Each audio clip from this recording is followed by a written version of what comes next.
did you? You no longer need to write. You might tell people it's being recorded if people might like to know. But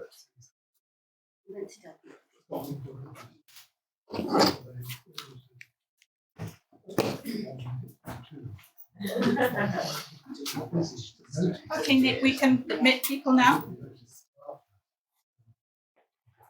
It's coming in now, Sarah. Okay, lovely. Yeah, everything. Okay. Could we close the door of the house, do you think? Okay, thank you. Well, good morning, everyone. It's lovely to welcome those of you who are in the Manor House to our coffee morning, and to those of you at home as well.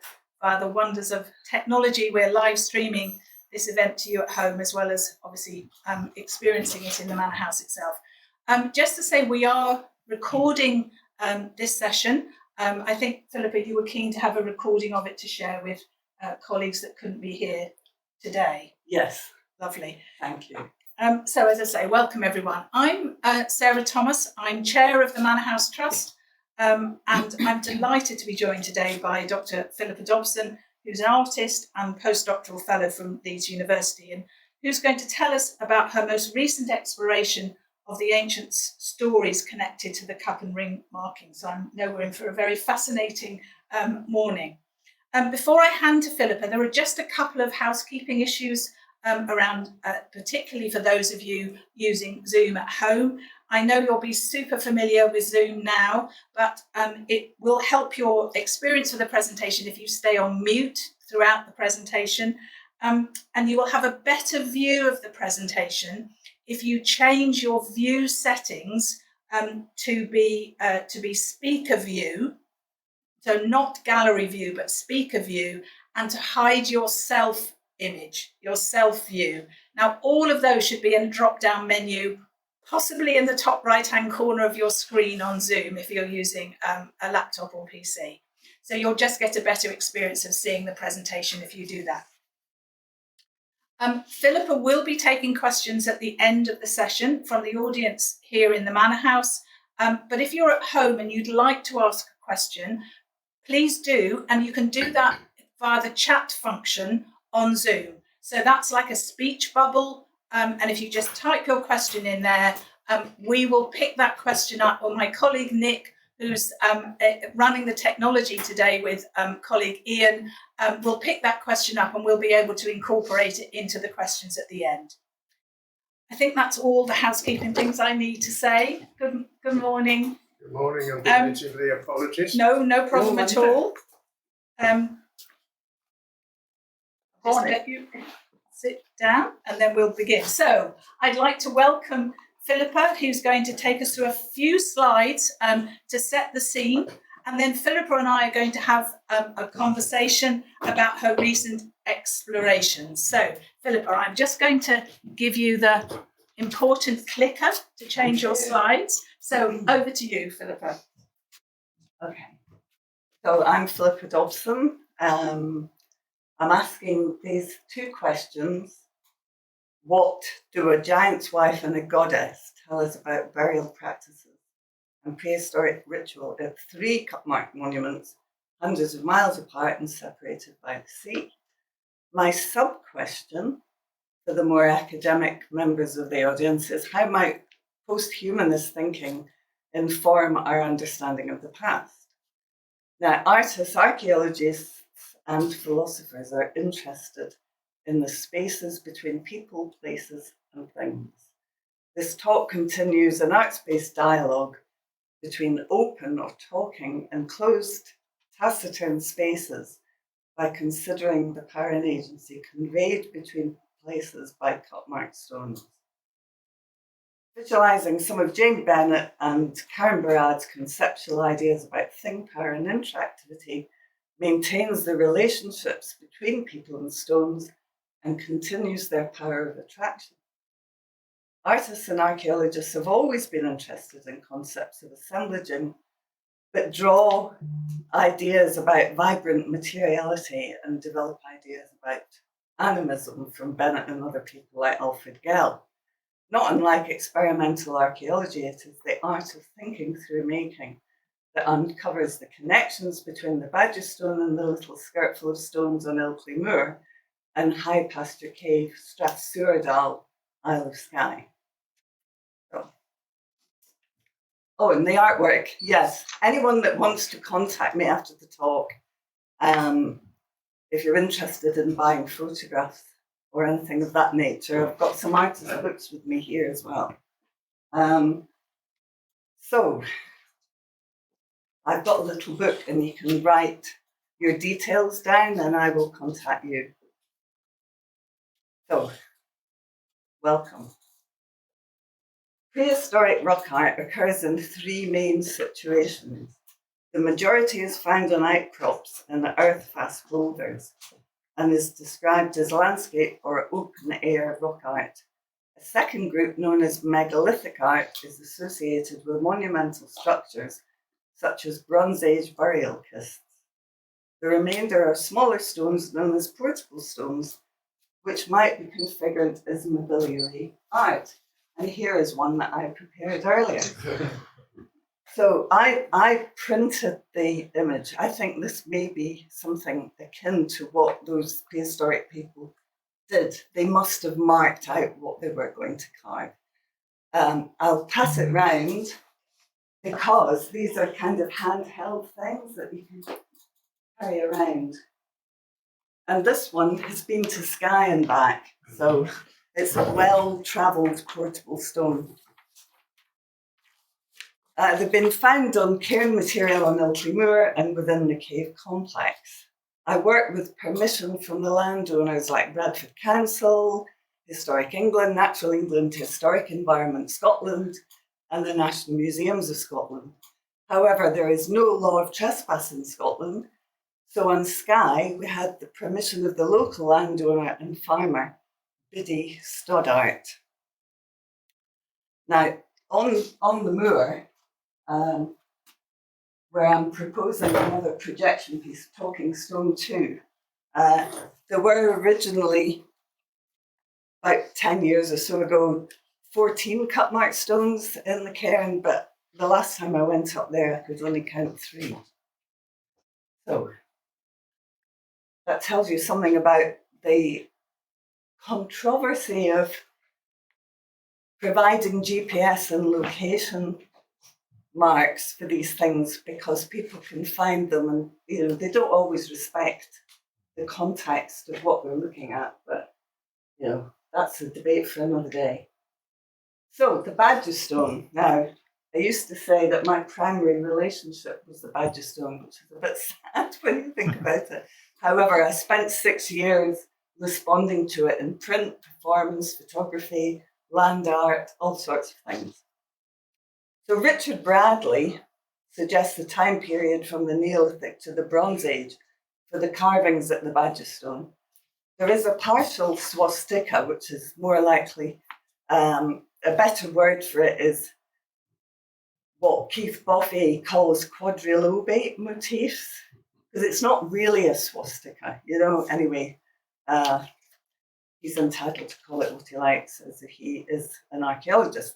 Cup marks are shallow, bowl-shaped motifs. Cup and ring marks are surrounded by one or more concentric grooves, and they also can be framed by linear grooves. On Skye, there are very few cup mark stones and no cup and ring marks at all. High Pasture Cave is unusual in that it has a cup mark stone, a sentinel some distance away from the cave entrance. Bradley suggests the networks of lines signified pathways of humans and animals and possibly mythical beings moving across the landscape. Cup marks do not necessarily depict an actual thing, such as a human or animal. Neither are they constellations or even a map. The Badger Stone is not a burial site and may have been associated more with ritual activity to do with the living. When artist Monica, I'm not sure how you pronounce the name, Shu visited the Badger Stone, she described the stone as female and erotic and thought fertility rites had been enacted there. Now, some of the earlier archaeologists said that vertical panels like these represented the masculine and that ones lying flat on the ground were female. I'll leave that thought with you. But anyway, Robert Wallace and Jenny Blaine ascribe pagan discourses of fertility and cite contemporary practices involving the deposition of ritual litter and sacrificial gifts of things like milk at the stone. Jairus poured whiskey into the cups and watched it stream down the grooves.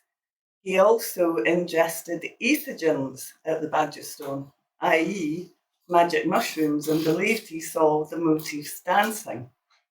Now, although he might not be the most reliable of witnesses, Bradley refers to these kind of images created through disturbance of the optic nerve as a basic feature of human neuropsychology.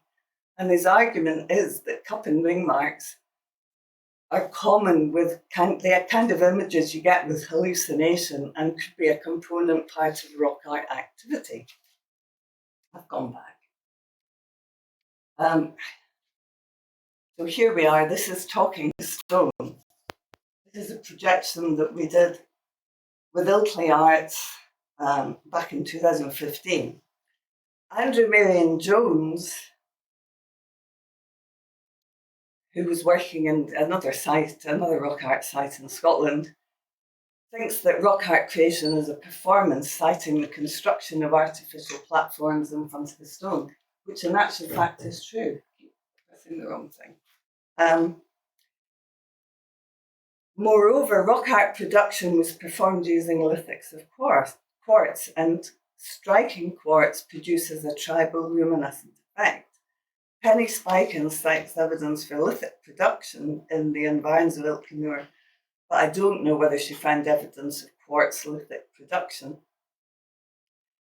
The ritual use of quartz appears to be widespread. Martin Wildgoose found many depositions of sea-worn quartz pebbles in the cave, so they may have been doing something similar in the cave, I just don't know. The Badger Stone was not only a place, but also a time of performance. At night, sparking quartz would have been at its most spectacular in darkness, accentuated by moonlight. Before the trees were felled on the moor and on the island, moonlight rather than sunlight would have been the most useful navigational aid. The stones might also have been coloured. England's Rock Art Project cites the finds of red ochre chalk as well as quartz at rock art sites. Talking stone signifies the prescription of touch. You're not allowed to touch these things. I mean, who knew? These boundaries, what purpose do they serve? I mean, they are there for protection, but I respected the liminal boundary around the stone, whilst penetrating the area with a beam of light, recreating sparks of light mirror the starry sky above. Thus, Talking Stone reconfigures a prehistoric astronomy with art. The stars haven't changed their positions very much since prehistory.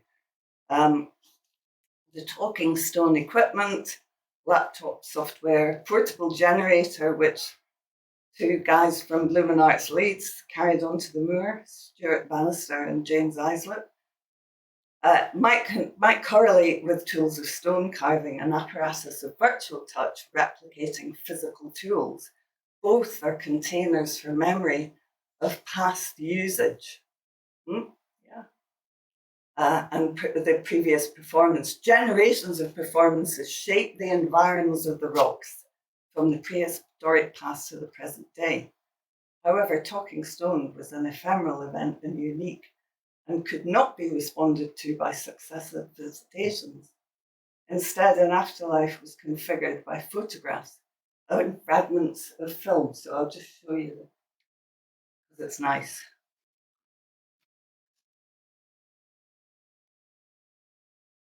There is more of this, but it just gives you an idea of the animation. Yeah.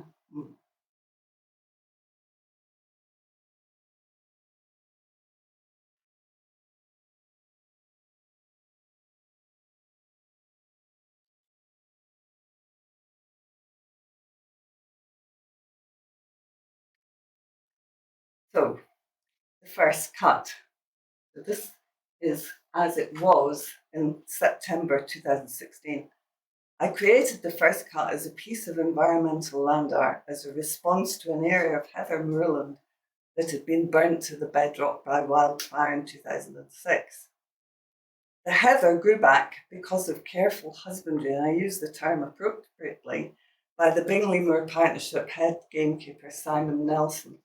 With his help, I transposed a cup and ring mark from the Badgerstone to an area of heather moorland just north of the Cowper's Cross. Natural England gave permission, and the area was scheduled for cutting because you couldn't burn in this environmentally sensitive area. Sarah Thomas first introduced me to Danny Jackson, countryside and rights of way manager for Bradford NDC, and I came together with the poet Mark Pajak at the closing event of the Art Trail in 2016.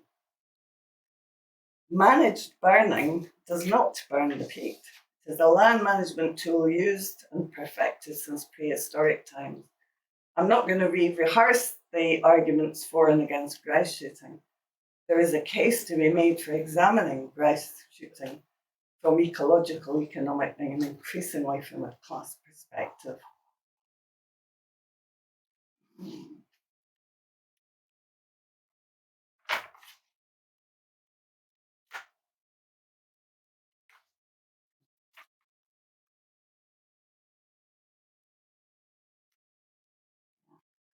So, Stephen Ogg, I think I've lost a page.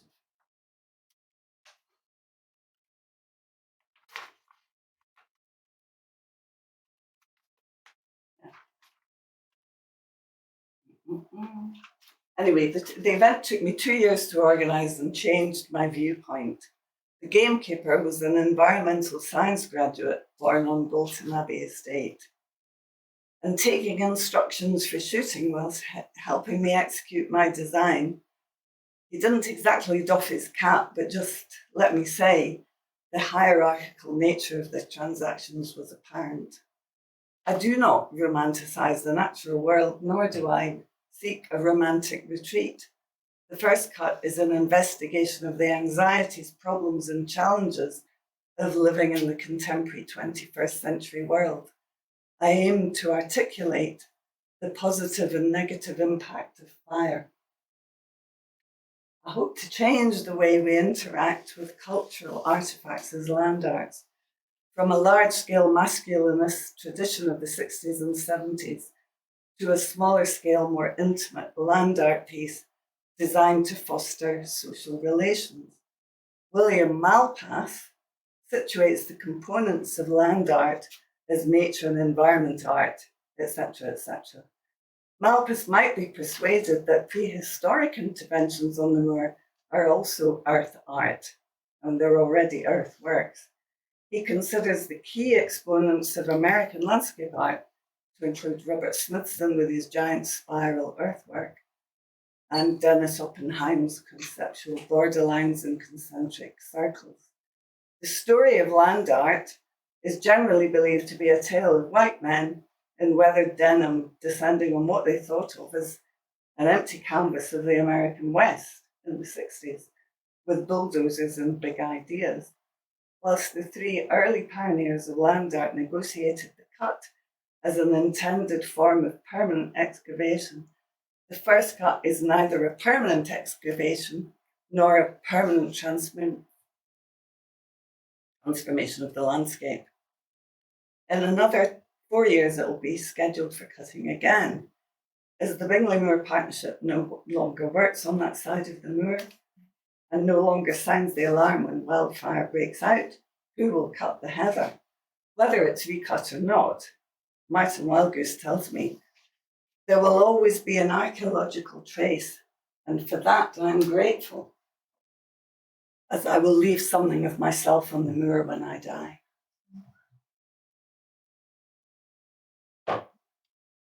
So Stephen Ogg.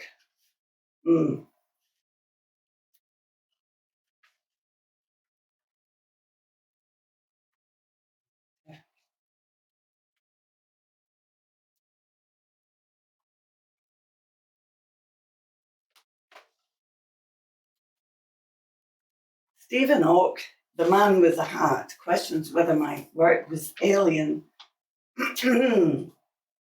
or man-made, which signifies a problem. Two people made it. The gamekeeper and myself.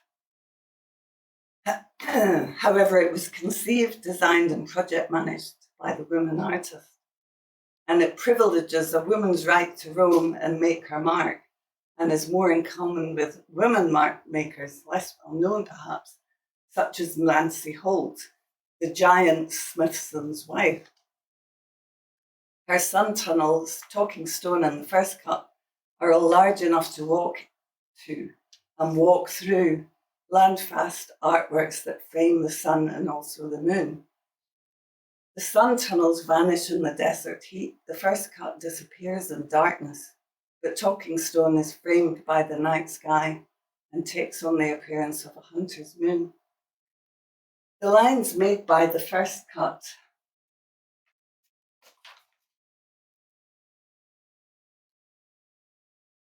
follow a British landscape tradition and might also be charged with colonialism.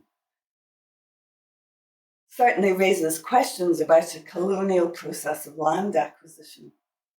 So I was considering the ethics of land ownership and the question about who belongs and who doesn't. Marcel Mauss asks what power resides in an object that causes its recipients to pay it back. The Badger Stone continued its power of attraction by signifying its satellite as a sacrificial gift to the moor and to its people who still live and work there. By reluctant necessity of seeking and gaining permission, I traversed and adapted the boundaries of a significant plot of land. I concluded that adopting and mimicking land agency as land management enabled an enduring and environmentally sensitive piece of land art to be made. I was one of the first students to study ecology at the University of Stirling. I studied starving deer populations in the Highlands, but spent the more enjoyable summer on the Isle of Skye, taking visitors out on a glass-bottomed boat. DEFRA restricts grouse moor management.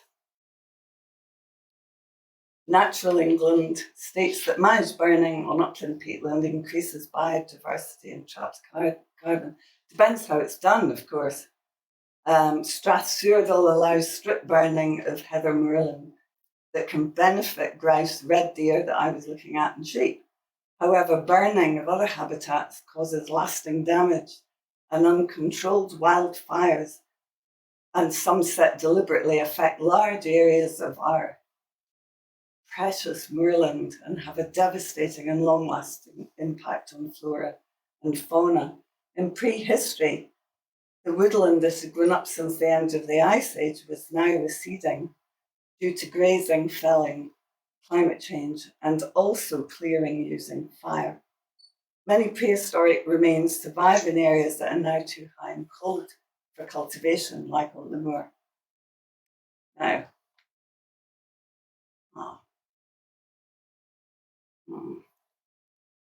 well, I've talked about fire, so we'll go on to the next slide. On the Leeds University Walking Club walk, I met Margaret Cliff, who issued a general invitation to come to her house on Skye. I accepted and promptly looked for cut-marked rocks on Skye, and when I discovered one such, I contacted the excavation directors. Martin Wildgoose replied and invited me to visit, and so began our explorations in the cave. The eureka moment was when Wildgoose told us that he had found 2 portable cut-marked stones in the cave. So, portable stones tend to get relocated as people pick them up, and sometimes people or possibly mythical beings take them away. Heaven forfend. The 2 cut-marked stones found in the cave are a mystery. It's unclear what happened to them. Where did they go? It took me 4 years to find out what may have happened to them. Dr. Fraser Hunter at the National Museum of Scotland suggested they might not have survived specialist scrutiny. Well, yeah, they're all archaeologists. With permission from Stephen Birch, the official documenter of finds, I was invited to look through 40 boxes of unremarkable stones and eventually find one, which is this one bottom left, that we concluded probably was, the depressions probably were, possibly, maybe, more likely than not, a cut mark. If large impressive rocks are identified as natural monuments, they may have been acknowledged by the carving of much smaller stones within sight of them. Carvings on small stones, some distance away from the landfast stones, cave entrance, burial cave, might suggest that not only did the larger, more impressive stones and monuments have agency, but also that they might not be entirely benevolent or safe to approach. Martin suggests, half jokingly, that there is a curse of the cave. He is undergoing end-of-life care. Antiquarian, getting back to the questions at the beginning at last. Antiquarian Harry Spate in 1900 tells us about the portable stones at the Little Skirtful, that the giant Rumbold, or Rumbold as he calls him, who gives his name to the moor, was in trouble with his wife. And when he stepped over to Arnscliffe Crag, his giant wife, who is never named, possibly Nancy Holt, dropped a small bundle of stones she was carrying in her apron. That some of these stones were cut marked might relate to the site being created by women and is suggested by another variation of the tale, which tradition says was let fall by the aforementioned Rumbold's wife while hastening to build a bridge over the wharf. In other words, it was her that was building the bridge. According to Paul Bennett, variations of the story suggest the devil made the site a possibly denigrated Christian story. That the folkloric and later Christian tales recognise the site as one of construction might relate to a myth of creation mythology. Although stone rubbing has gone on for millennia, what remains is impressive, with slate surrounds of a burial still visible. So the one on the right is a stone at the Little Skirtful of Stones, and if you notice, it's made of a different rock. It's come from somewhere else. So, and the one top left is there's an earth bank around the cave, which is like an amphitheatre. So again, it's like a performance space. It's suggestive of more going on there than just going in and out of the cave. So silence is an environment for the exchange of energy between humans and stones. John Cage believed he heard his own heartbeat in an anechoic chamber, which is actually unlikely. Cage sounds lead to cage silences. When speaking stops, hearing can begin almost for the first time. If silence is an environment where there can be a non-dissipative exchange of energy between humans and cave, then darkness might be proposed as a contingent force, reinscribing meaning and cultural form to cave. A restoration of the cave's power of attraction might be reconfigured as Jane Bennett's thing power, suggesting that fluidity, I like this sentence, so I'll tell you, fluidity at the nexus of human performance and objecthood reanimates a pre-existing ritual connection. Humans before and since might interpret thing power as the cave's demands for sacrificial depositions.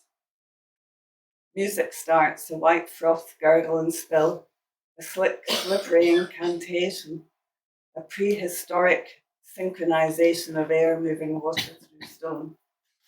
The sound breaks in underneath the chords of running water, a thrumming backbeat, something hard and sharp, like stone resounding on stone, the audible pulse of the cave.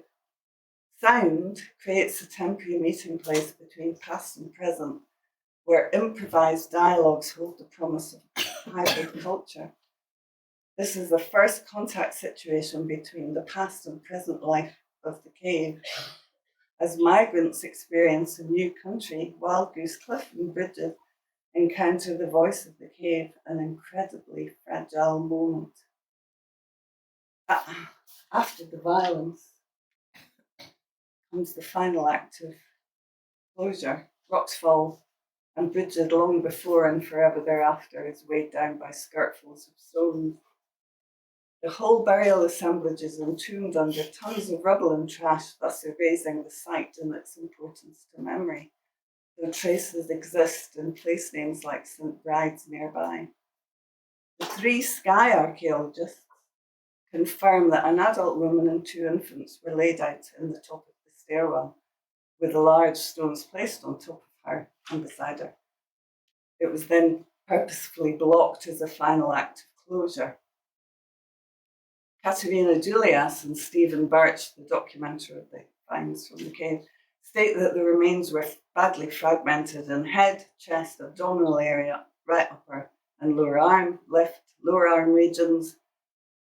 I think that you might agree or not, but consistent with blunt force trauma from the stones. While the relationship between the 3 is uncertain, radiocarbon dates indicate that all 3 are roughly contemporary. We carry these markers, these ghosts that map our migration pathways in our deeper history, the drive towards replication and immortality, whether pathogenic, textual, or indeed written in stone, is already encoded in our DNA. The woman in the cave, named Bridget in this text, may be connected to ritual activity concerning the Celtic goddess of fire and fertility, and also healing springs, like St. Bride's Wells in the later versions, represented by multiple series of hearths at the entrance to the cave, and the burning of precious objects such as a lyre, which takes the history of music in Europe back by 1,000 years, apparently. So she may represent the last of a matrilineal lineage and belief system that was changing from the worship of a female deity. Bridget, Scottish Gaelic, Breacha, Irish Breege, was a pre-Christian goddess and is associated with the Gaelic festival Imbolc, the 1st of Feb, considered the start of spring. Used are pregnant and snowdrops appear. At least one of the archaeologists believes the burial is in fact the goddess, or perhaps her last servant or priestess. Wild Goose points out that she was buried with some ceremony. She was laid on a bed of rushes with spring flowers, water lilies, and red campions. The bones of a fetus were situated in her pelvic area with another small child nearby. We do not know precisely if either of the children were hers. They were related, but they weren't necessarily hers. Alison Sheridan, writing about the Knowth chamber tombs in Ireland, posits a female role for the chamber. Comparable to Knowth, the cave passages might also signify female role. At Knowth, Kilmartin, and elsewhere, the penetration of light at the winter or summer solstices might signify a token of male power. Sheridan asserts a male-female symbolic significance for chambered cairns. The cave might also serve as a token of fertilization with the transition from the fiery hearth into the dark underworld of the cave, and also all the quartz pebbles that they found in there. At Knowth, the majority of the burials were women, with 2 men decapitated next to a chess set, a similar setting to Ingmar Bergman's film The Seventh Seal. If the cave had a symbolic female role, it would be logical to develop a set of symbols, cult objects, and rituals to substantiate the practice. The burning and deliberate breaking of materials suggests something darker and ritualistic, possibly enhancing female power by identifying it with supernatural power. Ian Arnott contends the Iron Age burial was a deviant one, even a sacrifice. Marta Athena Pena and Leonardo Garcia San Juan argue that gender inequalities emerged in the European Bronze Age theorising an increasing domination of men over women with the emergence of an ideology connecting males to the exertion of force. How sad. There may have been a similar shift in the balance of power at Taciturn Cave. Bridget, as I've called her, may represent, I've said that already, unusual female burials, some exhibiting pre-death trauma, have also been identified elsewhere, like Brocksmith, Hillfort. There may be hints of persistent victimisation or scapegoating of certain women during the Iron Age, perhaps outcast of witches. The specific association of the high pasture cave woman with so many perinatal individuals may indicate her role as a midwife, an occupation traditionally associated with magic and the supernatural. Ian Beggs referenced burials of witches in the Middle Ages face down. The head seems particularly significant. Crushing Bridget's skull before her after death might be seen to prevent a haunting. Martin suggests a different interpretation. The funerary tableau might signify Bridget as a sentinel or a guardian to the underworld. She shivers and shrinks inside her cloak. I've tried to substantiate a link to the goddess Bridget on Ilkley Moor. There are many bridestones in Yorkshire. The name means of high places. And High Pasture Cave is linked to the hamlet of St Bride and St Bride's Church, 100 metres down the hill. There are bridestones in West and North Yorkshire, specifically in Todmorden and the Dalby Forest, and the Todmorden stone is possibly cut-marked. If the bridestones were a sacred site in Celtic times, they may have signified an earlier prehistoric deity, possibly the same deity as Bridget, or Brigantia, the goddess of the Brigantes tribe who occupied the whole of northern England from the Iron Age into the Roman period. Perhaps the giant Rumble's wife was a precursor to Bridget, we don't know. Someone walks across her grave, and back to Gyrus, Gyrus, who may or may not be G.T. Oakley. I did once find him, and I think he's an academic of some kind. Suggests Verbea may be equated with Bridget, but I can't verify that. Verbea does resemble the Mavilly goddess from the Upper Marne in eastern France, an area that may have supplied the legiones, the Roman soldiers stationed in Ilkley. The Verbea stone, now restored to the Ilkley Manor House in 1608, is a female goddess holding two snakes that might represent the tributary streams and springs that feed the River Wharfe. The link to healing appear and disappear at High Pasture Cave may suggest the two places may be linked. So I'm just going to show you the last two slides very quickly. What I want to do next is to return to the moor, to the little skirtful of stones, where I'm discussing a projection piece that might be then live streamed here. That would be fantastic.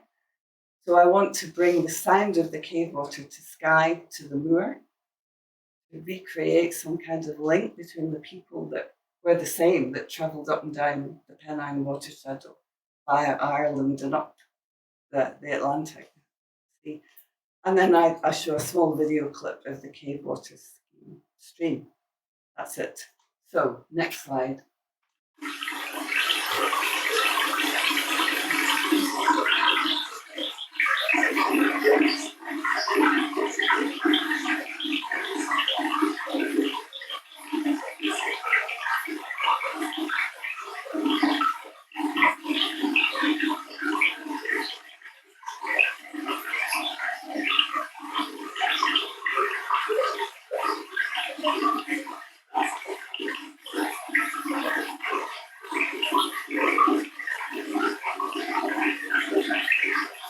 Kind of wondering if it's came in the stone came in the water.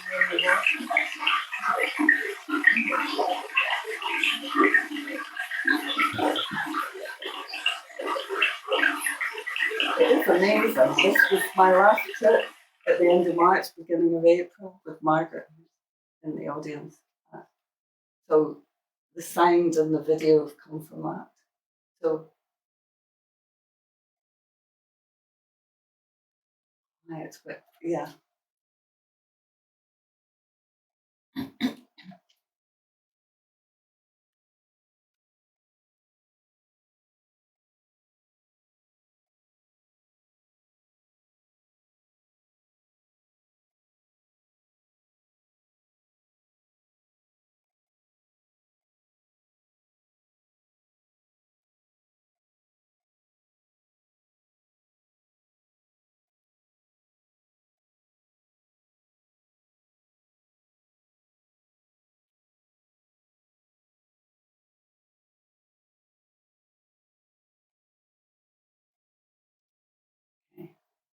And then, thank you all. Thank you.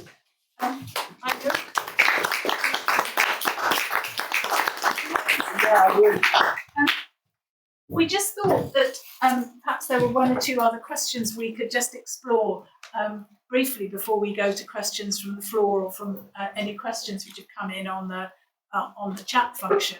So, Philippa, my first question is, why Ilkley, why Skye? I mean, obviously, I realise you're from Scotland, but why those two locations have drawn you so strongly? Because as a child, my mother was like a homing pigeon, and she came from Wakefield originally. So at least twice a year, we used to come to Yorkshire to stay with her parents, my grandparents, and we came to Ilkley a lot. And as a 13, 14-year-old, around the time that the first book was published, which I didn't know about, my mum was trying to persuade me to do something more useful than trying to sunbathe, which I was not terribly good at, and told me about cut mark stones. Right. And we never found them. Oh. So we were in Ilkley Moor where the bridges and where the cobbles are going up onto the moor. That's where we used to stop and picnic before they metalled the road. And we set off up there, but we didn't find them. So when my dad died, we found Mum's book. So she must have known where they were. Oh, that's interesting. It's very interesting. Mm. She must have known where they were. So did she want to keep it to herself, or? Well, I think that these things are secret. I mean, Interesting. I think that perhaps she was channeling. So I mean, I don't know, but she was a member of the Yorkshire Archaeology Society. So when my dad retired, they moved back to Yorkshire. So. And then you found, presumably, I did find the book. Yes. After my dad died, I found the book. So they've both gone by that time. So I never had that conversation with my mother. I mean, she was a keen amateur archaeologist, basically, and went to talks and events and all of that kind of thing. But she and I never had that conversation. So. And then Skye, what took you to? I think it's serendipity. I think, going for the walk, meeting Margaret. Margaret has a house on Skye and issued a general invite. And I said, yes, why not? Yes. So I went. And because I was going to Skye, I know that where I was born, which is Corstorphine, just on the outskirts of Edinburgh, they've found there are loads of cut and ring marks on Corstorphine Hill and other places. So I knew there were cut and ring marks in Scotland. When there are cut and ring marks extending from the Russian steppes to the Northern Islands beyond Orkney and Shetland. So it was a lingua franca. It was meaningful, but we don't know what it meant. It probably signified something about who they were and that they were moving through the landscape. So I was just curious to see if there were any cut mark stones on Skye, and through looking, I found the High Pasture Cave website, and it said, if you would like to visit the cave, contact. And then it was George Kozakowski and Martin Wildgoose.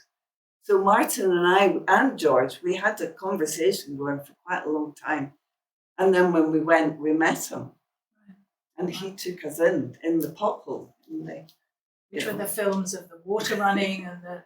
Well, those two, the clips were the last of over 4 years. Been a few times.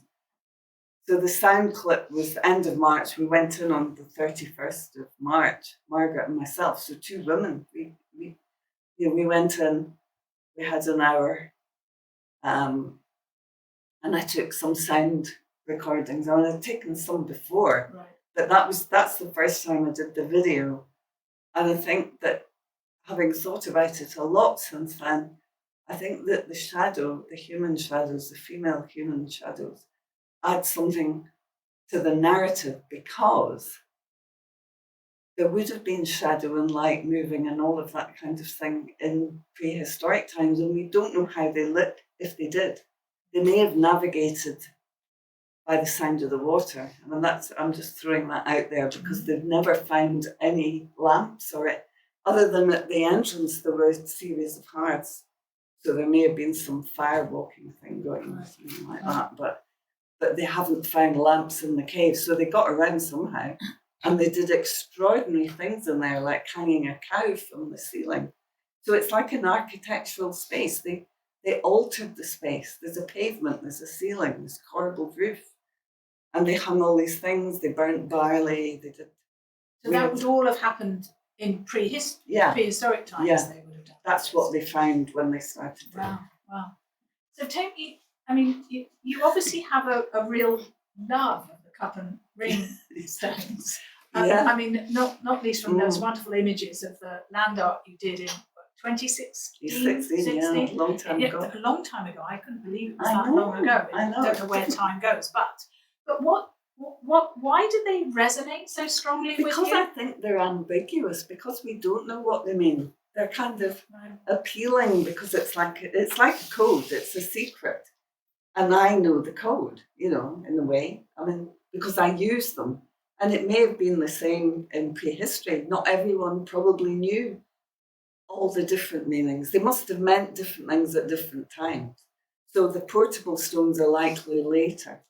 And sometimes they're chips off the old rock. They chipped off bits of the land-fast panels. And even some of the land-fast panels, they think now, they took them up, if they could, and moved them about. Why? It's incomprehensible, but it was meaningful to them. And it's meaningful to me, and I couldn't exactly pin down. I mean, I did think after the end of my PhD, I thought I'd had enough. I thought, that's it. I'm going to move on to something else. But I think, I've been thinking about them for 50 years. You're drawn back to them again and again. And to find them in Skye, that was it really was a eureka moment. And because the other archaeologists in the National Museums of Scotland told me that these cup and ring marks, they didn't exist. That's what Stephen Birch says, that they were never any. But I showed a film of the original, the 3 of them, at the beginning of the excavations when they did it over a sort of 10-year period. And I think Martin gave me the film. And I think that it was him saying to me, well, if you look carefully, like archaeologists and artists do, you will see some potentially cut-marked stones on in a grotto, like a little platform, like a sideboard in the cave,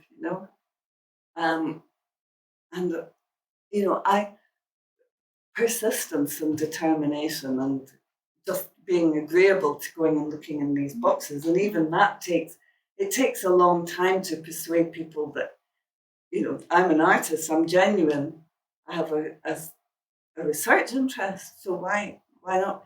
And Scotland is much more amenable to being democratic than, as I've told you before, the Stuart Featherstones that were once upon a time here. There's a whole collection of portable cut-marked stones from the moor that were here that now warehoused by Bradford Council.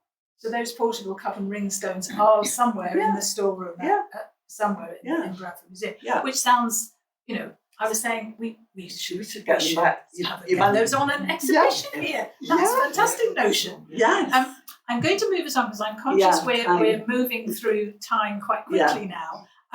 But and I suppose the thing that's always fascinated me when you've talked about the Badger Stone and the Cup and Ring markers is the notion that they were somehow way markers for sort of people's moving through the landscape. And I know that's a hypothesis. That's not known definitely. Is that right? Or is that your hypothesis? I think people like Richard Bradley and Andrew Marion Jones have actually mapped the sightlines. Now, they don't always work in the way that they say that they do, but it may be that on a smaller scale, like the ones on Ilkley Moor, that like walking the bounds, that they walk between these things in a certain ritual, like a certain circle.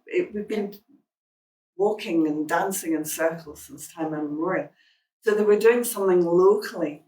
But I also think they knew about each other. We know, for example, that on Orkney, the temple on Orkney, which is 500 years older than the one in Stonehenge, that, culture didn't just go from Europe up to the Northern Isles, it went the other way as well.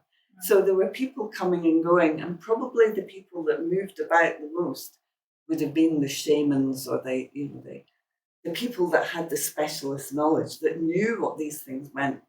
And I think big important stones like the Badger Stone, Badger apparently means it's like a grain trader. So it was still being used in medieval times as a signpost. So people met up there and traded grain. And at the Badger Stone? Yes. So the Badger Stone is right, it's just near the Keighley Road that runs across the top. Yeah. And the one along the top that goes past, there's a chieftainess cairn, a chief's cairn, whatever, where they, what do you call those things, that tell you where you are, that are supplanted by GPS. Trig points, yeah. The trig point on the top is on top of a burial cairn. So those people knew what was the highest point on the moor. They knew all sorts of things because their lives depended on it. So the way that animals migrated, the Badger Stone is near Spicy Gill, so animals would have gone down there to drink. That's where they could have shot them or whatever they did. They were much more in tune with their landscape than perhaps we are, I'm sure so. And that they knew about each other. They did, because they know that from the temple in Orkney, there's been artefacts found from Orkney at Stonehenge. I don't know about vice versa, but they certainly, and they carried precious things. And I think these portable stones were probably precious things, that certain people had, maybe not everyone. But who's to stop you? When I was on the moor the other afternoon, at the Haystack Stone, people had been carving their names and all sorts, which in a sense makes the rock art contemporary, but at the same time it's destroying our history, so.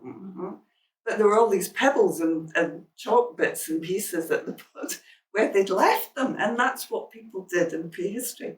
They left what they used to mark them there in situ. So it's still going on. So these things, they attract people to write on them. What more can I say? Because I don't know what the writing means. But probably it was to do with fertility. That would have been the most important thing to them. Of their animals, of themselves, venerating older people. I don't know. Well, I think those hypotheses are so, fascinating. Yeah. And but I'm just conscious that it would be nice to pick up if there are any questions from the floor in the house here, or whether there are any questions. I'm looking at Nick. If there's any questions, none comes on those. But has anyone got any comments or questions for Filippa, or observations about what you've heard this morning? A very wide-ranging presentation.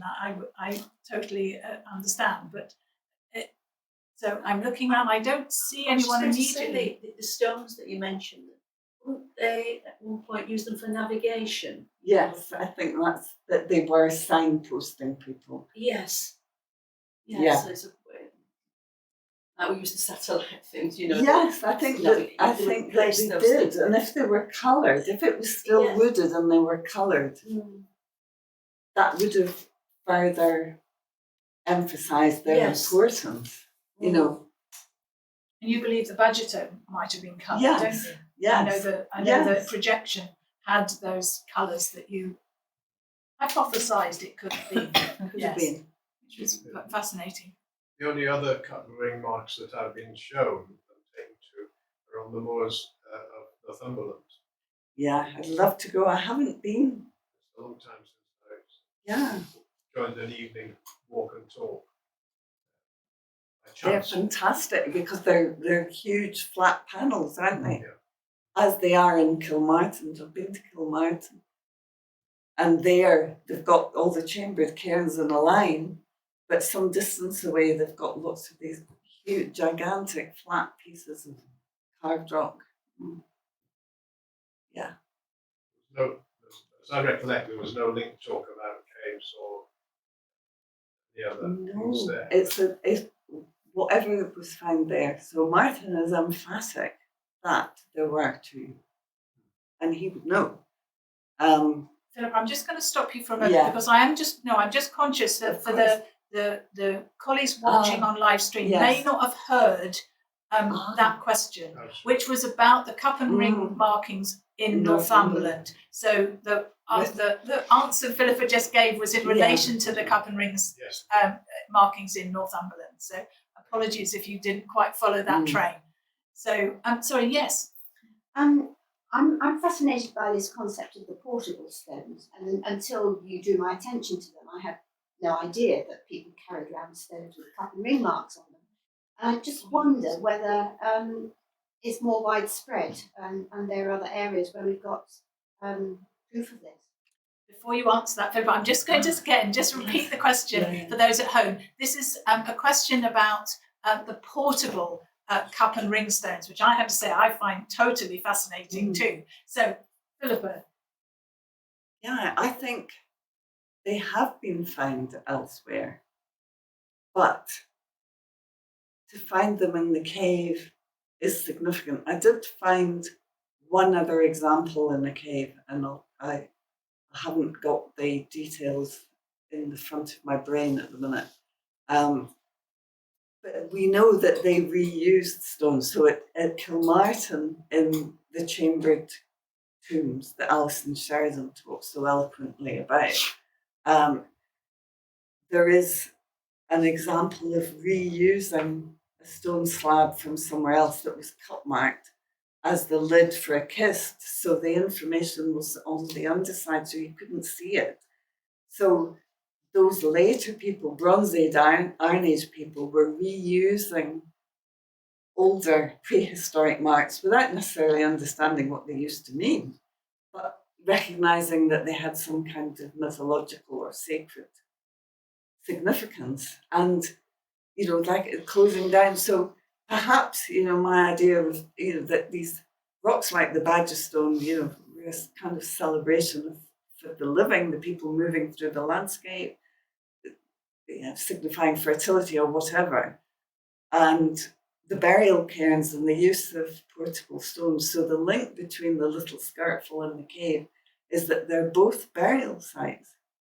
So if those two stones that Martin described, I'm pretty sure, were found in the cave, they may have been there to signify something about burial and burial rites, that they're related to something to do with a celebration of death rather than a celebration of life.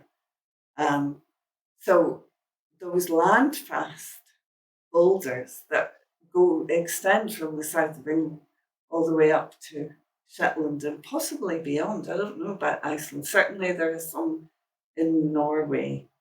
And if you watched, what's his name, Neil Oliver, who I call the King of Scotland, I shouldn't say that. When he was doing his programs about the Vikings, in the first one, so you find them on iPlayer, the first one, he's in Norway, and in an area that's really now part of the Arctic Circle, there are marked rocks under a kind of loch, and so Neil Oliver and the local archaeologists sort of are on the ice looking down at these things. So, and they're in Portugal, Valcaminica. So George Nash, that is another name, but George Nash is one of the editors for Time and Mind. So I'm writing, supposedly. I am writing an article for this peer-reviewed journal. I'm just putting that in there because what I was doing in 2015, the projection on the moor, I discussed here at the British Rock Art Conference in 2018. That's about right. I Yeah. can't quite remember. I know, Yes. because the last Yeah. 2 or 3 years have just kind I'm of, going to have to wrap up very soon. yeah. I could talk all day. I know. I'm very conscious. But I mean, I think, certainly that notion of the portable cup and ring stones is one of the things that I've taken away as a really fascinating Yes, it is. thought.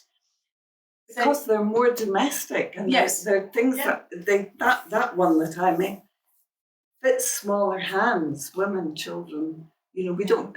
I mean, I don't know, but certainly by taking it to Skye and back and here and there, it's kind of following the kind of pathways that people would have taken. And when I came back from Skye last time, I was rerouted and diverted down through the Cumbrian side of the country. And it's more likely, we know that there were links between Ilkley and Cumbria via stone axes and links. So it's been And then following up the that sea. route, yeah. So So, well, I'm going to draw us fantastic. to a close because I'm conscious that we are coming towards the end of our hour. So, Filippa, can I say thank you again? Thank you. You're a very fascinating morning. Thank you. So that's the end of the coffee morning for today, and I hope you've enjoyed it and taken some learning away with you, and maybe we'll search out those portable cup and ring stones, see if we can get them back from Bradford to do something with them here, which would be such fun. So the next coffee morning is on the 29th of July, and that's going to be with Dan Goody, who's the chief exec of Nellbank Education Outdoor Centre, where he's going to be talking about the aspirations for their new organisation, because they've recently become a standalone organisation, so they're no longer managed by Bradford Council. So Dan and I have got a lot in common, and we sometimes share some of our learning about becoming standalone organisations. So can I say thank you again for your attention today. Thank you to those of you watching at home, and I hope you have a very good rest of the day. So thank you all. Thank you.